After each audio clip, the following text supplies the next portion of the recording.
Let's get into our debate tonight. Is diplomatic immunity in this case providing a cover for domestic violence?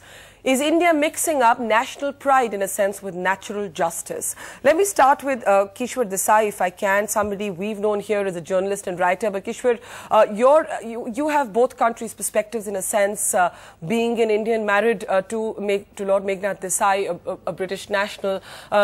As a woman, as an Indian, you look at this situation. On the one hand, you have diplomatic immunity that is, in fact, an international convention. To that extent, the Foreign Ministry isn't really departing from international convention. They're also making it clear that once Anil Verma comes back home, he will be acted against if the allegations are found to be true. Why then should the United Kingdom ask for his diplomatic immunity to be waived? Well, I think in England, we take this, in the UK, this is taken extremely seriously. Domestic violence is an issue that we do not take lightly there.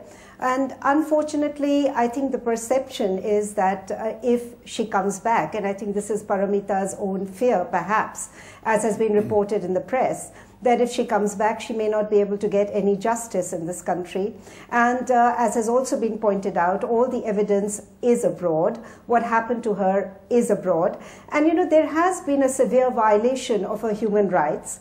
And this is again something which we should not allow to go, because it's a very, very important point for Indian women, whether they are here or they are in the UK, or Asian women anywhere, because, you know, there is a huge issue of domestic violence which goes completely unrecorded and uncovered in this country. Recently, there was a national health survey which pointed out in India that almost 50% of people who were married and who had seen domestic violence actually happening thought that it could be condoned. But so Kishwar, are you then saying, sorry to interrupt you, are you then saying that basically we should say that the diplomatic immunity for Anil Verma should be waived because we don't trust our own judicial system to function when it comes to domestic violence?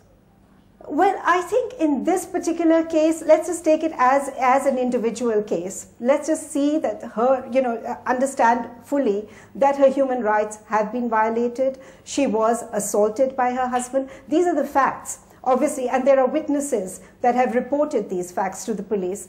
The other issue is of justice. Will she get justice if she comes back? Barkha, let's not fool ourselves. There is huge skepticism in this country that if she comes back, a country in which rapists are routinely allowed to go free, murderers are allowed to go free, and look at what has happened recently in the high-profile case in UP, where that girl who was raped was locked up for 33 days.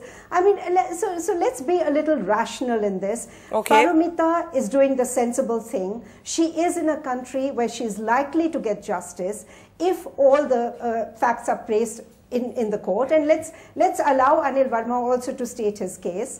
But the fact is that if we do allow Paramita to go ahead, there is a sense, I think, in the UK, and I'm sure here as well, that she is likely to get at least a fair hearing. All right.